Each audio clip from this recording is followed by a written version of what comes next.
Salut camarades! À la base, je voulais vous proposer un super projet vidéo sur la chute de Constantinople, mais je me suis rendu compte que j'avais les yeux plus gros que le ventre. Alors du coup, je ne vais quand même pas me laisser abattre, je garde ce projet en tête, quitte à l'adapter, mais je veux quand même vous proposer aujourd'hui une vidéo plus classique sur le même thème. Même si elle-même est assez spéciale. Déjà, c'est la plus longue de la chaîne, mais aussi aujourd'hui, nous n'aurons pas les musiques d'Adrian von Ziegler, que je remercie mais chaleureusement pour toutes les fois où je les ai utilisées. Non, nous aurons celles de Jordi Savall, un brillant musicien d'exception dont la particularité, c'est qu'il est allé rechercher, dépoussiérer et rejouer des musiques anciennes du pourtour méditerranéen avec son ensemble Hespérian 21, allant du Moyen-Âge jusqu'au 19e siècle. Alors n'hésitez pas, mais une seule seconde, à aller acheter leur CD chez Aliavox, leur maison de disques, chacun est un pur bijou. Et ça n'a mais rien d'un placement de produit, c'est moi qui les ai contactés, j'en rêvais. Et alors du coup aussi, pour ne pas gâcher ces mélodies envoûtantes, il n'y aura pas d'extrait vidéo pour rythmer, vous savez, l'outil finesse, tout ça, etc. Je me suis dit que ça allait rendre le montage un peu épileptique, puis ça allait gâcher ces musiques. Donc aujourd'hui, tendez bien l'oreille, tout est historique. Dans ces deux vidéos, vous avez pu voir que l'Empire byzantin se cassait de plus en plus la gueule au profit du sultanat ottoman. Il est donc temps aujourd'hui de s'intéresser au coup de grâce, la chute de Constantinople le 29 mai 1453. J'en profite pour une autre précision, je ne fais ici l'apologie ni du martyr byzantin, ni du conquérant ottoman. J'ai autant de respect et d'admiration pour les deux. Quant à ceux qui viendront me baver dans les étagères que les Turcs sont des barbares, ils ont pillé, réduit en esclavage, violé, détruit, les chrétiens n'auraient jamais osé faire ça, je les renvoie au choix à la prise de Constantinople en 1099 par les croisés, ou à la présence européenne en Amérique du Sud à partir de 1492, soit 40 ans après. Voilà. Donc il est hors de question que cette vidéo soit récupérée à d'autres fins que celle-ci.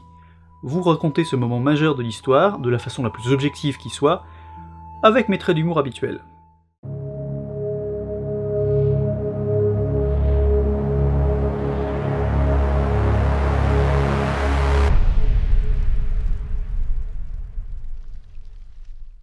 Mehmed II, le conquérant, monte sur le trône à l'âge de 19 piges suite à la mort de son père le 2 février 1451. Mais il n'est pas devenu le conquérant tout de suite, loin de là. Au début, l'armée ne veut pas de lui, surtout en Anatolie, les conseillers de son père non plus, et du coup, le peuple les suit. Tout ça parce qu'à 12 piges, il avait fait un bout de règne fort peu concluant, on l'a vu. Enfin en même temps, à 12 piges, à part pour bouffer ses crottes de nez et compter ses poils, on est généralement loin d'être un cador. Il est donc un peu tendu du turban, Mehmed, parce que c'est pas comme chez nous. Nous, on a un taré comme Charles VI le dingue, on le garde, c'est Dieu qui l'a mis là, on va pas y toucher. Chez les Ottomans, si le sultan est pas bon, on le vire. Donc il lui faut un coup d'éclat, s'il veut pas un coup d'état, et un truc qui en jette. Il passe donc ses nuits à carburer, déambulant dans les rues d'Andrinople, sa capitale, habillé en simple soldat, à la recherche d'une idée. Quand soudain, il en a une, pendant l'hiver 1451. Prendre Constantinople.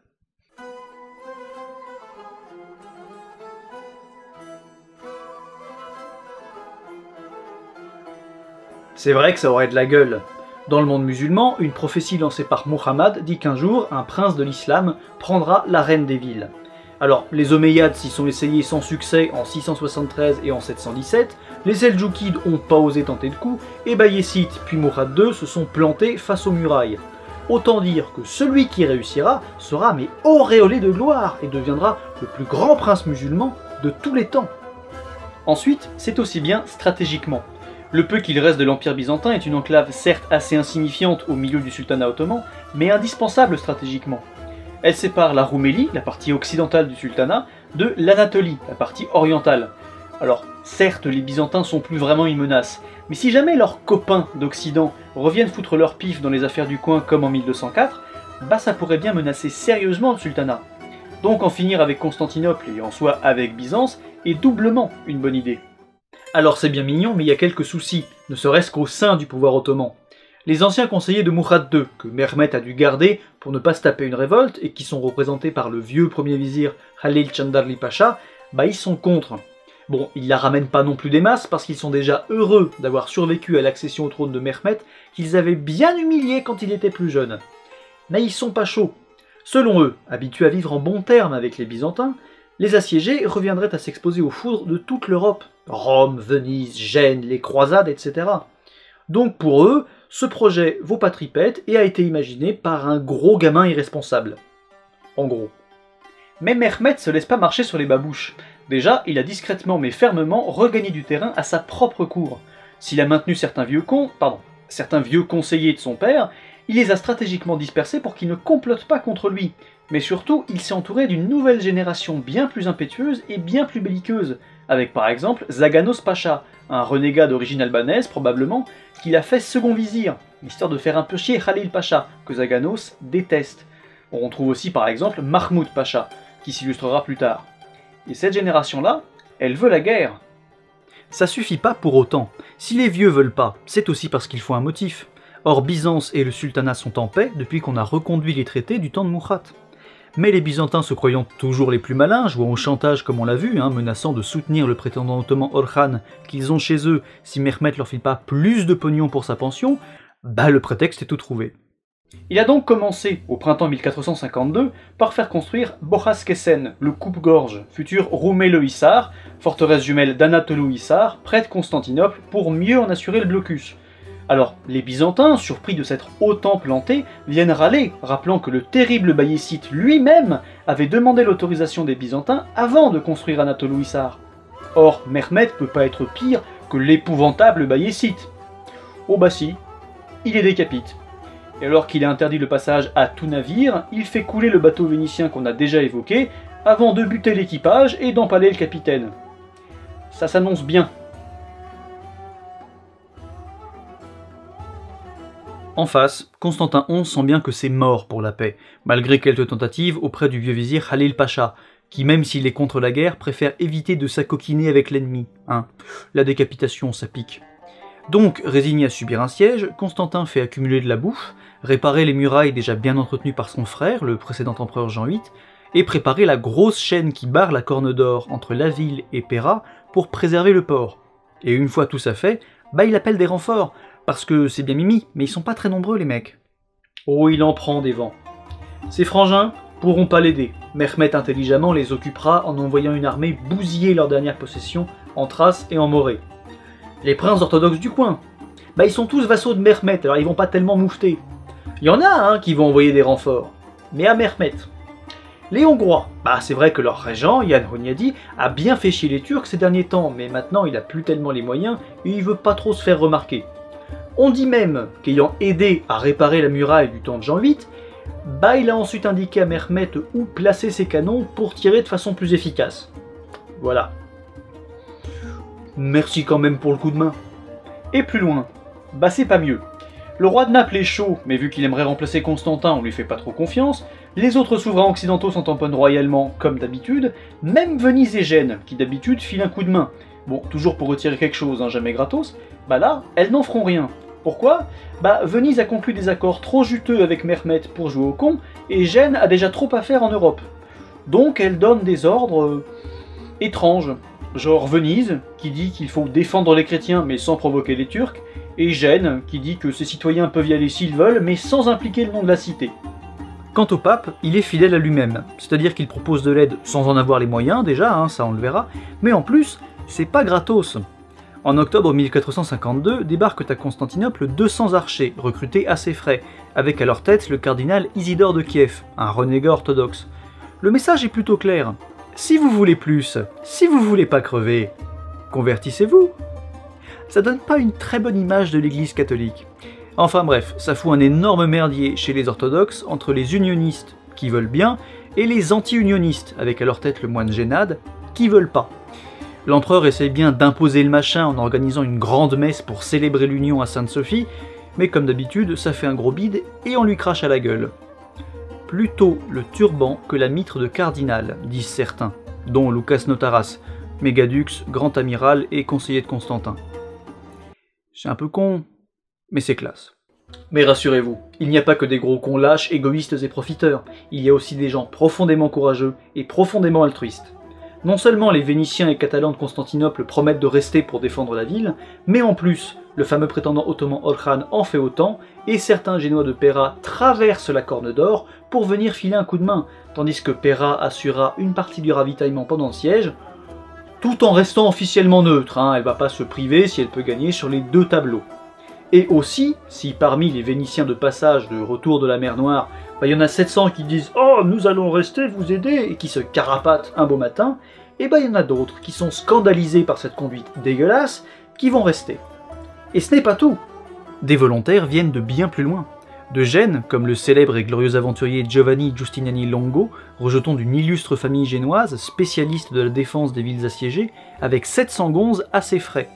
D'Écosse, comme l'ingénieur John Grant, qui accompagne Giustiniani, ou même d'Espagne, puisqu'on voit arriver un noble castillan, Don Francisco de Tolède, qui se prétend cousin de l'empereur et qui est venu claquer la bise pour l'occasion. Au total, ça fait 4983 Byzantins et environ 2000 étrangers. C'est tellement peu qu'on révèle pas les chiffres. Mais il reste encore un espoir.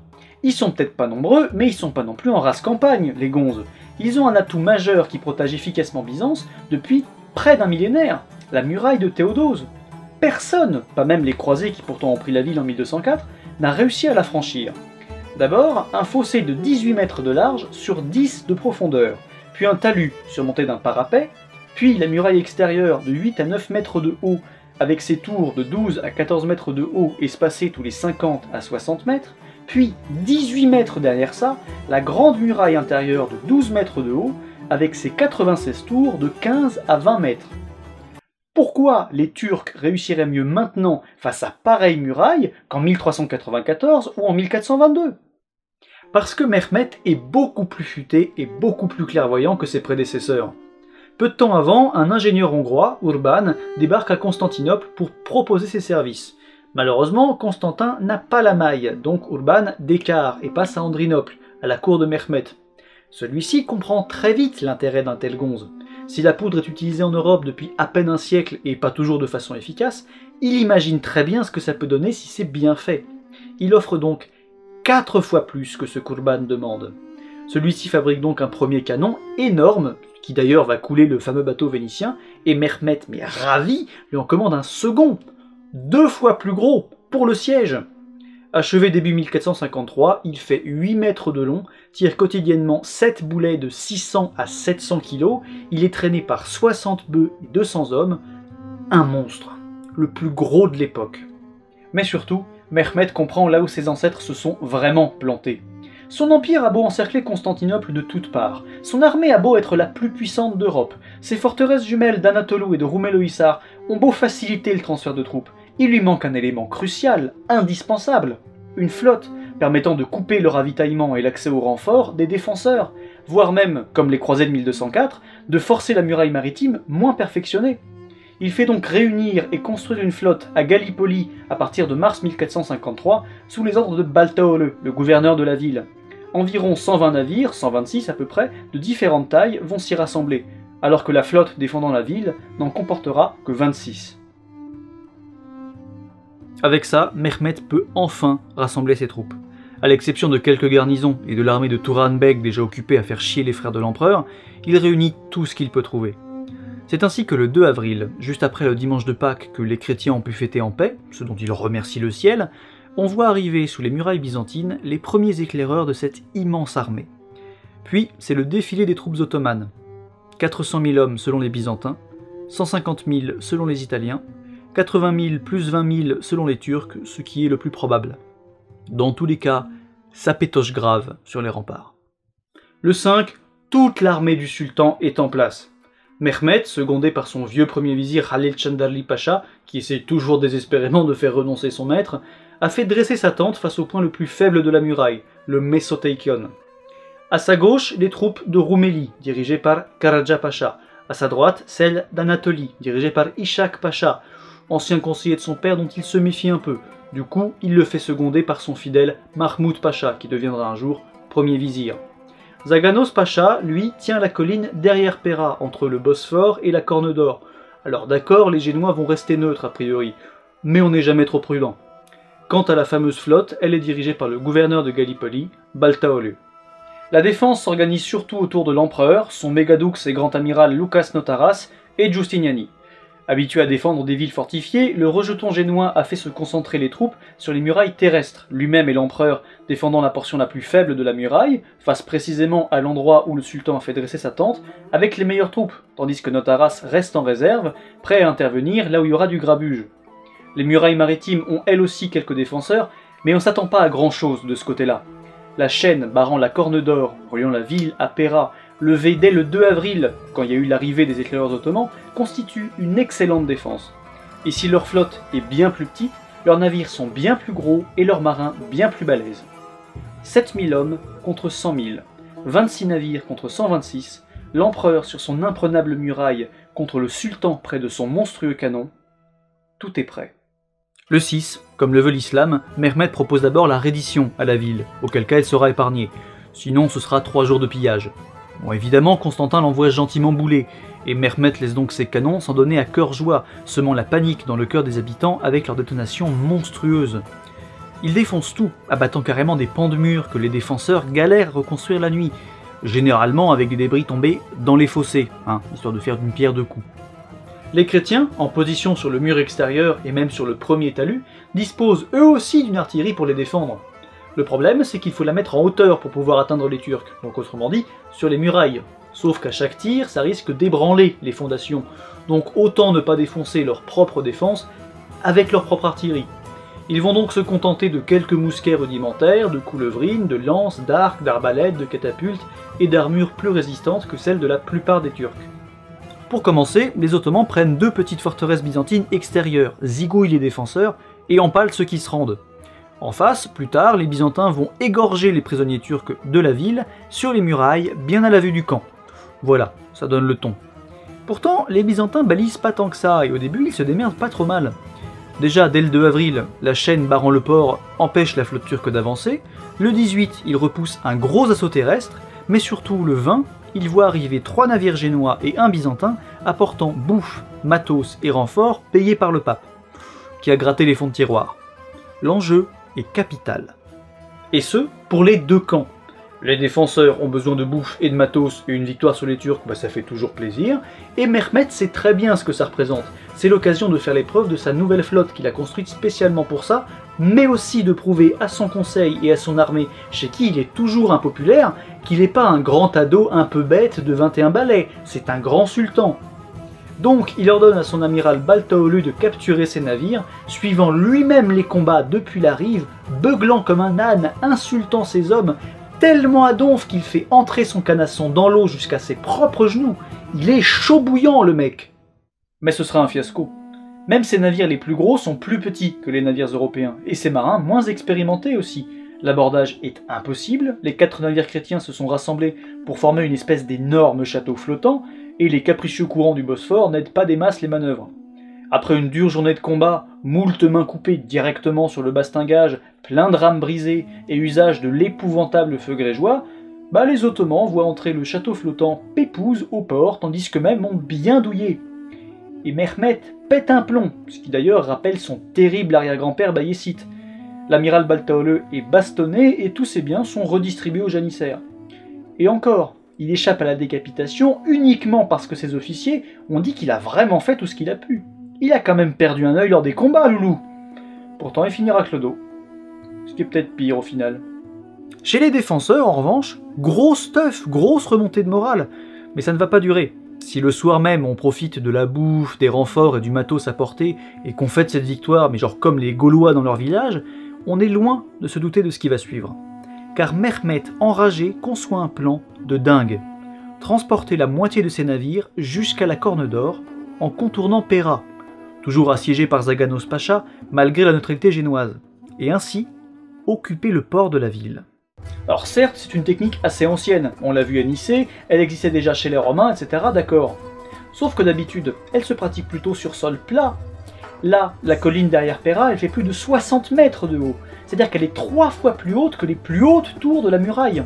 Le chantier est titanesque, et pour éviter que les assiégés y mettent leur pif, Mehmed poursuit la canonnade. Oui, la perspective d'un boulet directement dans les niches, ça écarte les curieux déjà, ça occupe les défenseurs à réparer la muraille, mais en plus, chaque détonation fait un énorme nuage de fumée noire, parfait pour masquer les travaux. C'est ainsi que le 22 avril au matin, les défenseurs mal réveillés sont un peu sur le cul de voir 70 navires, avec tout leur équipage dedans, toute voile dehors, tambour battant comme s'ils barbotaient en pleine mer, en train tranquillement de descendre le long de la colline jusque dans les eaux calmes de la Corne d'Or. C'est la merde. Ils doivent riposter très vite s'ils ne veulent pas perdre le contrôle du port. Il décide donc de tenter une petite expédition nocturne pour aller incendier la flotte turque tant qu'elle n'est pas bien installée. Mais évidemment, Vénitiens et Génois se foutent sur la gueule, chacun accusant l'autre de vouloir voler la vedette. C'est bien le moment. On perd un temps précieux et l'opération n'a donc lieu que le 28, ce qui est beaucoup trop tard. Entre-temps, Mehmet a fait construire un pont de tonneaux sur lequel il a placé une artillerie qui repère et bombarde l'expédition nocturne, qui tourne au fiasco. On peut même supposer qu'un traître a mis le sultan au courant, sachant que des espions génois circulent dans les deux camps et donnent des infos aux deux adversaires. Toujours dans l'optique de gagner sur les deux tableaux, évidemment. Évidemment, Vénitiens et Génois s'accusent l'un l'autre de cette défaite, ce qui fragilise la déjà mince cohésion des défenseurs. Mais en plus, si jusqu'ici ils concentraient leurs troupes sur les murailles terrestres, le port restant inaccessible aux Ottomans, ils doivent maintenant faire gaffe là aussi, dispersant encore plus leurs forces. Et du coup aussi, blocus. Ça veut dire que les renforts vont avoir du mal à rappliquer, si jamais ils rappliquent, ce qui a l'air quand même pas mal compromis. Et Péra peut plus vraiment filer un coup de main côté bouffe, puisque le port est encerclé. S'ensuivent donc des problèmes de ravitaillement, malgré les efforts de Constantin pour faire raquer tout le monde, nobles et religieux compris, pour le salut commun. Il s'engage parfois même à rembourser ses emprunts 4 fois plus cher. Mais ça ne sert à rien, Mehmet a réussi. La défense est de moins en moins efficace. Il met donc les bouchées doubles, Loulou. Non seulement les bombardements ne s'arrêtent presque jamais, malgré les douilles que ces canons rencontrent, que ce soit à cause du temps ou de leur mauvaise assise qui est ruinée par les pluies de mai qui transforment tout en boue, mais en plus, il force les défenseurs à se carapater derrière la muraille extérieure, ce qui est un premier pas non négligeable.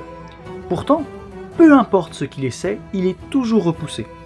Il tente à plusieurs reprises de creuser des galeries pour saper les fondations des murailles. L'ingénieur écossais, John Grant, l'en empêche à chaque fois. Il fait combler les fossés et fait venir un énorme château de bois pour prendre pied sur la muraille. Les défenseurs le crament le 18 mai. Ils sont peut-être crevés, mais ils tiennent bon. Ils tiennent parce qu'ils espèrent. Mais quoi donc? Des renforts vénitiens. Sauf que ceux-ci ont beaucoup palabré et sont à la bourre, pensant tout simplement que les Grecs de toute façon peuvent tenir beaucoup plus longtemps, puisque par exemple en 1394, la ville a tenu 8 ans. Sauf qu'en 1394, les Turcs n'avaient pas de flotte, mais bon. Donc à Constantinople, ça urge, et des marins vénitiens dans la ville proposent de se déguiser en Turcs et de partir sur un vaisseau à la recherche de cette hypothétique flotte de secours. Le 23 mai, une nuée de navires turcs aux trousses, ils reviennent bredouille. Si on veut bien se battre jusqu'au bout, on commence quand même sérieusement à bader. Alors, soulignons au passage le courage, l'altruisme et le sens du devoir de ces osios vénitiens qui auraient très bien pu se carapater, mais qui sont quand même revenus délivrer leur message. L'empereur les remercie en pleurant à chaudes larmes. S'ensuivent immanquablement hystérie et querelle. Tout devient mauvais présage.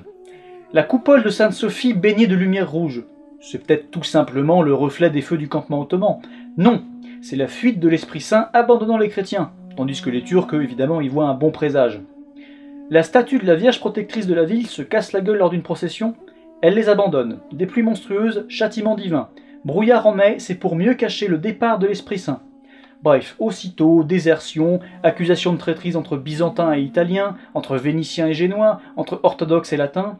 Même Giustiniani et Notaras, qui pourtant devraient montrer l'exemple, se bouffent la gueule aussi, le premier voulant réquisitionner l'artillerie du second pour sa portion de muraille. Mais toujours, l'empereur veille. Pourtant crevé, insulté, menacé, critiqué, blessé, Constantin fait le maximum pour sauver la ville. Il cherche à calmer les tensions. Et au lieu de fuir pour mieux revenir ensuite, comme l'ont fait certains de ses prédécesseurs et comme on le supplie de le faire, il refuse d'abandonner son poste.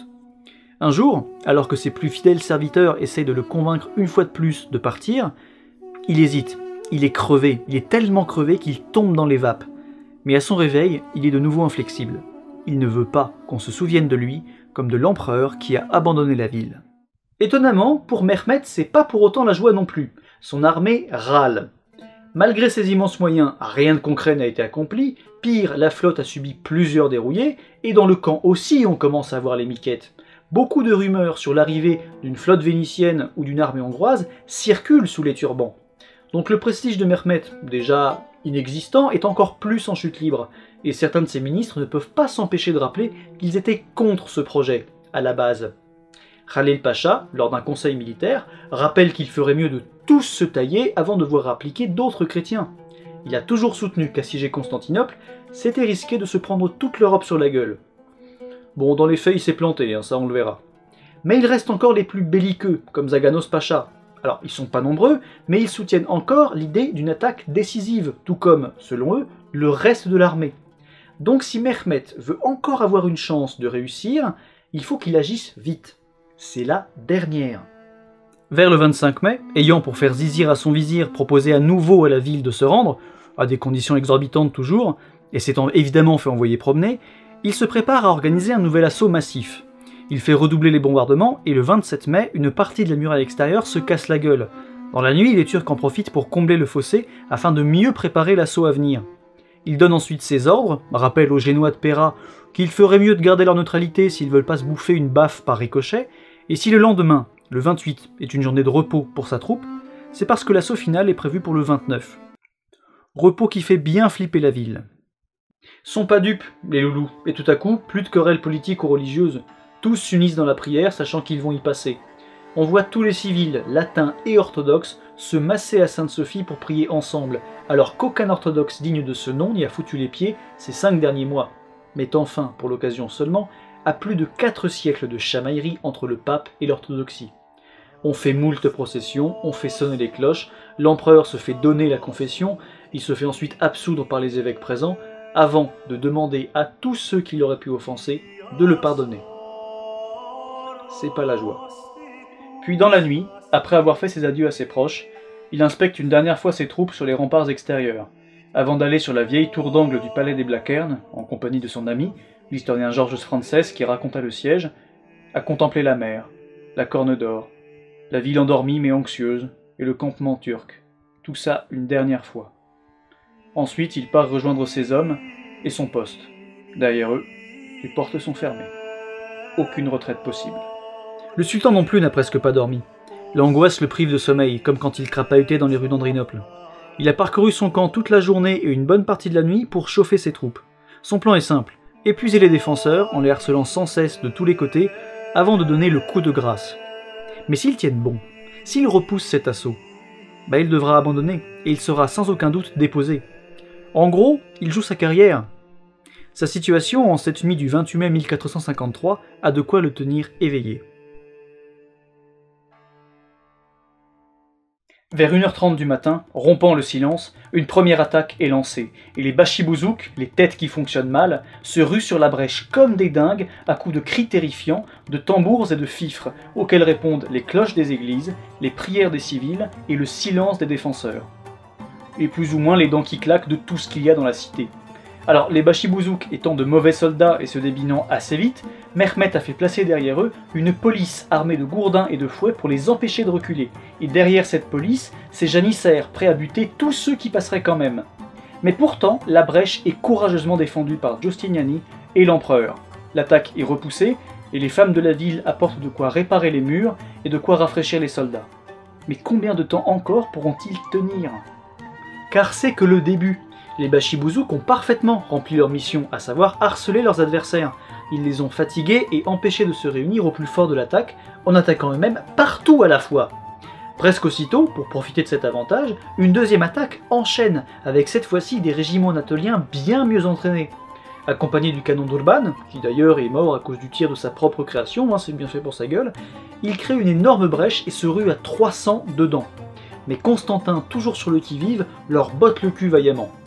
Les Anatoliens se carapatent donc à la plus grande colère de leur sultan, et en face, une fois de plus, on tente tant bien que mal de réparer les murailles. Enfin les palissades, ce qu'il en reste.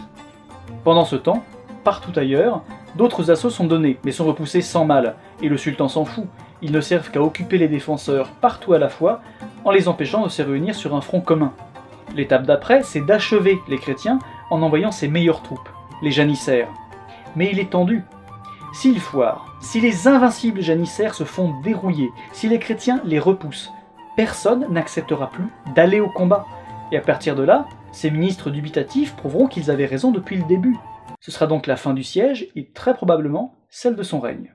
Sur les remparts, Constantin et ses petits potes n'ont sans doute pas conscience du vertigineux et incertain équilibre sur lequel repose la bataille. Ils castagnent depuis des heures, ils sont crevés, ils n'ont personne pour les remplacer eux, mais ils n'ont pas le choix. Ils sont l'ultime défense de la ville, ils peuvent pas se débiner, sans quoi ce sera la fin. Ils cherchent donc en eux suffisamment de force pour tenir, sans savoir combien d'assauts encore il faudra repousser. Mais s'il savait l'angoisse du sultan, s'il savait qu'en tenant encore quelques heures, qu'en repoussant le prochain assaut, il pourrait espérer avoir définitivement gagné, il pourrait faire perdurer l'Empire romain d'Orient pour encore quelques temps, peut-être retrouverait-il un peu de cette énergie qui leur manque tant. Mais tout ça, ils ne le savent pas et n'auront pas l'occasion de l'apprendre. Et d'ailleurs, Mehmed ne veut pas tellement leur laisser le temps d'y réfléchir.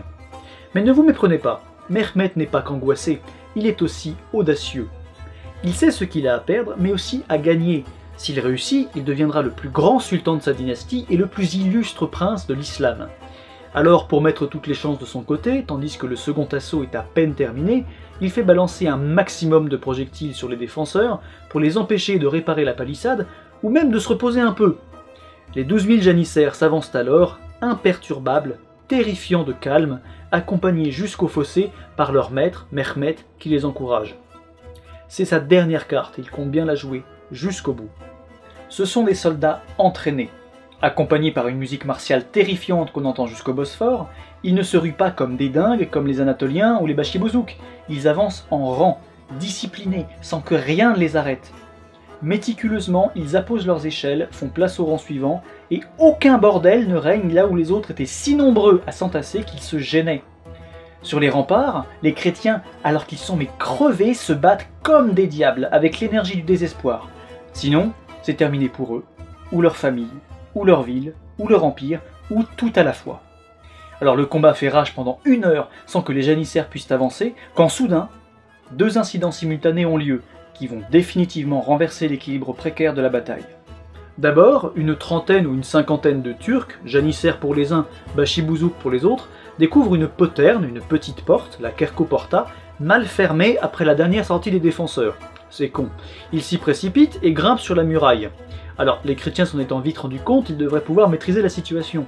Sauf que malheureusement, au même moment, en plein combat, l'âme même de la défense, le vaillant Giustiniani, qui a tant fait à lui seul, se prend une balle de coulevrine. Il est grièvement blessé. Il demande à être évacué, malgré l'insistance de l'empereur, qui sait très bien ce que ça va faire au moral des troupes. Et en effet, tandis qu'on l'embarque dans la ville vers son navire, les Génois commencent à avoir bien les miquettes et se débinent à sa suite, pensant qu'il se taille et que donc tout espoir est perdu. Il ne reste donc presque plus que les Byzantins pour défendre leur ville. Une fin assez logique. La suite est confuse. Les Grecs peu nombreux sont coincés contre la muraille et massacrés par les Turcs, et les Génois ayant cédé à la panique, la Kerkoporta est prise par les Ottomans qui vont planter leurs étendards au-dessus, sur la tour. La ville est prise. Constantin, son cousin Théophile Paléologue, son compagnon d'armes Jean d'Almata et son cousin Don Francisco de Tolède tentent une dernière fois de rallier les Byzantins, mais c'est peine perdue. L'ayant compris, ils se précipitent valeureusement dans la mêlée, en sachant très bien qu'ils n'en reviendront pas. L'empereur lui-même a enlevé ses insignes impériaux pour mourir comme un simple soldat. On ne les reverra jamais. À partir du moment où dans la ville on voit les étendards turcs à la place des Grecs et des Vénitiens, on abandonne. Beaucoup se carapatent pour aller sauver leur famille, beaucoup d'Italiens montent à bord de leur vaisseau pour tenter de fuir, d'autres continuent à castagner, comme quelques Crétois ayant pris le contrôle d'une tour, et qui, ne pouvant être délogés, obtiennent la permission des Turcs sur le cul de partir, d'autres sont capturés, et ce d'autant plus qu'à la nouvelle de la prise de la Kerkoporta, un assaut général est lancé et les portes s'ouvrent les unes après les autres. Les Ottomans impatients massacrent tout d'abord sans distinction, puis pillent, violent, détruisent et réduisent en esclavage. Ça sauve d'ailleurs la vie de pas mal de chrétiens, paradoxalement. Les Turcs n'étant plus vigilants, notamment les marins qui flippent de perdre leur part du butin en arrivant après l'armée, 7 navires de Péra, 1 ou 2 génois, la flotte de guerre vénitienne et 4 ou 5 galères byzantines font sauter la chaîne du port et se barrent. Bon, ils ont avant ça attendu d'avoir le plus de rescapés possible à leur bord. Gentils les mecs. D'autres malheureusement auront moins de chance. La flotte turque les empêchant de fuir, ce sera pour eux l'esclavage ou la mort. Après avoir pillé bon nombre de palais, d'églises, de monastères, beaucoup de Turcs convergent vers le plus grand lieu de culte de la cité, la cathédrale de la Divine Sagesse, Sainte Sophie. Beaucoup de chrétiens sont venus prier ici, espérant, derrière les lourdes portes de bronze, un ultime miracle, mais la cathédrale est vieille et mal entretenue, les portes sont défoncées et tout se trouvait sur place réduit en esclavage. Certains prétendent avoir vu quelques prêtres rassembler les objets les plus sacrés et disparaître derrière l'un des murs sud. Ils ne devraient revenir célébrer l'office interrompu que le jour où Sainte Sophie redeviendra une cathédrale. C'est pas demain la veille.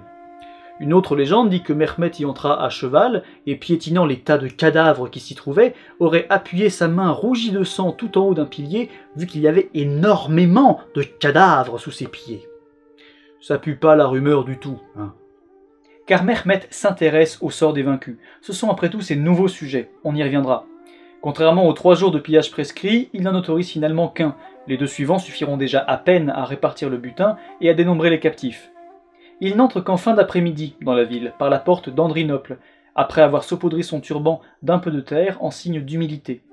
Il se rend ensuite immédiatement à Sainte-Sophie, où il interdit la destruction et le pillage du lieu, autorisant même les quelques rares Grecs encore là à rentrer chez eux en toute sécurité. Il visite ensuite le palais des empereurs tout proche, une véritable ruine, et selon la légende, déclame quelques vers persans. L'araignée tisse sa toile dans le palais des Césars, le hibou monte la garde dans les tours d'Afrasiab. Le lendemain, on répartit le butin mais aussi les captifs. On en comptera près de 40 000, voire 50 000, dont 5 000 soldats. Il n'y a que 4 000 morts. Mehmet se montre tout d'abord bon prince, accordant la liberté à pas mal de femmes nobles, leur filant même du pognon pour qu'elles rachètent certains membres de leur famille. Il garde cependant les plus jeunes et jolis adolescents et adolescentes pour son harem personnel. Il rachète aussi certains grands notables ou ministres grecs, comme Lucas Notaras, mais tout ce qui est vénitien, génois, catalan ou même Olkhan, ils auront moins de bol, hein. Généralement, ils vont finir décapités. À vrai dire, certains de ces notables grecs n'ont pas profité longtemps de leur bol. Changeant d'avis sur l'avis de ses conseillers ou de son propre chef, Mehmet en fait exécuter certains, notamment Notaras, qu'il avait prévu de faire gouverneur de la ville. Alors que Mehmet est en train de ripailler, il apprend que le plus jeune fils du mégadux, à 14 piges, est assez beau gosse. Il demande à ce qu'on le lui amène. Notaras, ayant perdu ses 2 autres fils dans la bataille, refuse. Lui, son fils et son gendre sont donc amenés devant Mehmet, qui, passablement bourré et enragé, les fait décapiter. Et Notaras en dernier, à sa demande, pour que la vue de son corps sans tête ne fasse pas convertir les 2 enfants. Alors Mehmet dit ensuite avoir regretté, mais comment savoir? Il était largement assez malin pour comprendre qu'en laissant perdurer les grandes familles byzantines, il prenait le risque non négligeable de voir l'Empire renaître de ses cendres. Quant aux autres, certains parviennent à Venise ou à Rome, qui deviendront les grands centres des réfugiés byzantins. Certains vont passer leur vie à chercher les membres disparus de leur famille, parfois jusqu'en Égypte, en Tunisie ou à Grenade. Quant à Giustiniani, lui, il n'a pas survécu beaucoup à ses blessures, hein. Il est mort en mer quelques jours après la chute de la cité. Et beaucoup lui ont reproché, avec raison sans doute, hein. C'est vrai que s'il n'avait pas fait sa chochotte et qu'il était mort sur les murailles en héros avec ses hommes, la défense aurait peut-être pu tenir. Maintenant, je vous le demande, comment reprocher, sans trembler des genoux, à un mec qui s'est porté volontaire, mieux, qui a payé de sa poche l'entretien d'une petite armée pour une cause perdue, de chercher à crever comme il l'entend? Quant à l'empereur, on ne sait pas. Certains prétendent avoir apporté sa tête au sultan qui l'a fait reconnaître par des prisonniers avant de l'exposer sur une colonne en haut du forum d'Auguste, d'autres disent l'avoir reconnu parmi un tas de cadavres, d'autres disent qu'on ne l'a jamais retrouvé. Alors, on a bien retrouvé un corps avec des bas brodés et des jambières arborant l'aigle impérial, mais comment savoir? En tout cas, et si de nombreuses légendes courent sur sa résurrection ou sa survie miraculeuse, il est le dernier empereur romain. Et il n'est pas connu pour avoir abandonné sa ville. Mehmet devient enfin Mehmet Fethi, le conquérant, celui qui a réussi là où ses illustres ancêtres ont échoué, celui qui a eu raison là où ses conseillers avaient tort.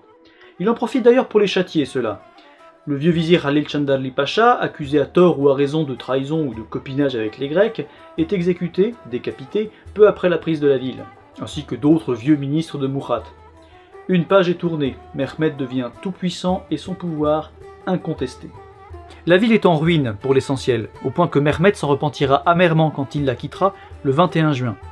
Pourtant, certains quartiers ont été épargnés, soit parce qu'ils étaient séparés des autres par de grands espaces vides dus à la ruine progressive de la ville ces 2 derniers siècles, soit parce que certains notables en ont offert la soumission à Mehmet suffisamment vite pour obtenir de lui une garantie contre les pillards.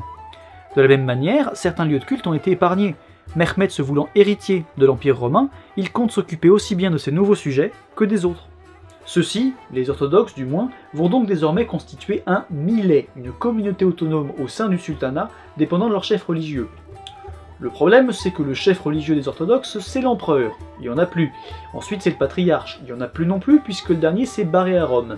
Donc il faut en choisir un nouveau. Et on choisit le moine Génade, dont j'ai déjà parlé. Son vrai nom, c'est Georges Scolarios, c'est un immense érudit, et c'est le plus fervent anti-unioniste encore en vie. Le nouveau patriarche et le sultan vont écrire ensemble une constitution pour ce millet, liberté de culte, respect des lieux de culte et autres conditions habituelles accordées aux dhimmi, les membres des religions du livre, dans l'islam. Même si dans les faits, l'essentiel des églises ayant été pillées ou attribuées à d'autres fonctions, elles vont rarement redevenir des églises. Et ça va pas aller en s'arrangeant puisque les héritiers de Mehmed seront moins scrupuleux que lui. Pourtant, Mehmed, assumant le rôle qu'il s'est attribué d'héritier de l'Empire romain, même si les frères de Constantin conserveront leur indépendance jusqu'en 1460, se donne pour mission de repeupler et de reconstruire cette cité qu'il a lui-même dévastée, ce qu'il regrette. Oubliant sa capitale Andrinople, il vient vivre dans le nouveau centre de son empire, prévoit de grandes constructions comme le bazar ou le palais de Topkapı, et fait venir des populations grecques, turques, arméniennes, juives, etc. afin de donner un nouvel éclat à cette cité millénaire. Et il peut se vanter d'avoir réussi. Peu de temps après, Constantinia était plus belle grâce à lui que ce que les empereurs ruinés avaient pu en préserver pendant les 2 derniers siècles. Et c'est en ça qu'il est l'héritier des empereurs romains. Si aujourd'hui encore on peut voir de magnifiques vestiges de Byzance côtoyer des monuments ottomans tout aussi magnifiques à Istanbul, c'est parce qu'une certaine continuité a été assurée. Mais le reste de l'Europe? Apprenant la nouvelle, les Occidentaux portent le deuil de cet empire qui a vécu si longtemps à leur porte, les protégeant souvent même sans qu'ils s'en rendent compte, mais malgré cette perte, malgré la présence turque désormais toujours plus proche et qui va faire flipper l'Europe pour les siècles à venir, bah sur le coup, on se contente de faire la paix avec le sultan et de renouveler les traités au mieux de ses petits intérêts personnels. Il y a bien quelques papes qui vont tenter de raviver la flamme de la croisade, sauf que, à force de cracher sur les Byzantins ces derniers siècles, bah ils ont contribué à leur chute et au manque d'empathie que leur accordaient les Occidentaux. Du coup, bah il y a bien quelques mecs qui vont se vanter de partir en croisade, mais qui le feront jamais, c'est juste pour rouler des mécaniques. Cette époque-là était définitivement révolue. Et c'est pour ça que 1453, qui est aussi l'année de la fin de la guerre de 100 ans, marque pour beaucoup la fin du Moyen-Âge, parce qu'on passe de la priorité de l'entraide chrétienne à la priorité de la raison d'État. Après, tout cela aurait-il pu être évité? Et si Constantin, Giustiniani, Notaras et les autres avaient repoussé les janissaires? Bah ça n'aurait pas changé grand-chose en fait. Ce n'était plus qu'une question de temps. Au contraire, vu l'état de délabrement de l'Empire byzantin lors de ces 2 derniers siècles, on peut même s'étonner qu'il ait survécu si longtemps entre les 2 parties de l'immense sultanat ottoman. C'était donc inéluctable. L'ère ottomane attendait son heure, tandis que la page byzantine aurait dû être tournée bien plus tôt.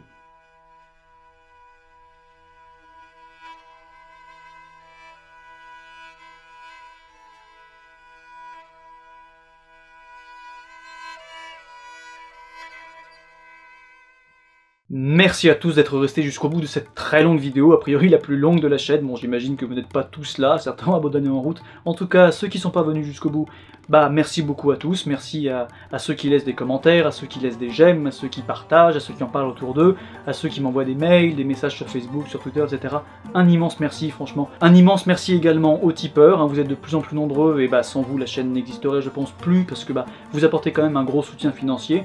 Ceux qui le veulent et qui en ont les moyens, vous pouvez aussi le faire sur le site Tipeee. Un immense merci à Rordi Saval et à Aliavox pour l'utilisation de ces merveilleuses musiques que vous avez pu entendre tout au long de la vidéo, qui sont vraiment historiques. N'hésitez pas à les farfouiller sur leur site, il y aura le lien dans la description pour aller chercher leur CD, chacun est un pur bijou. J'espère que ces morceaux vous auront plu et comme d'habitude je vous mets la liste dans l'ordre de tous les morceaux que j'ai utilisés. N'hésitez pas à cliquer sur la cloche pour ne rien manquer des vidéos suivantes. Dites-moi ce que vous avez pensé de tout ça dans les commentaires, et à bientôt.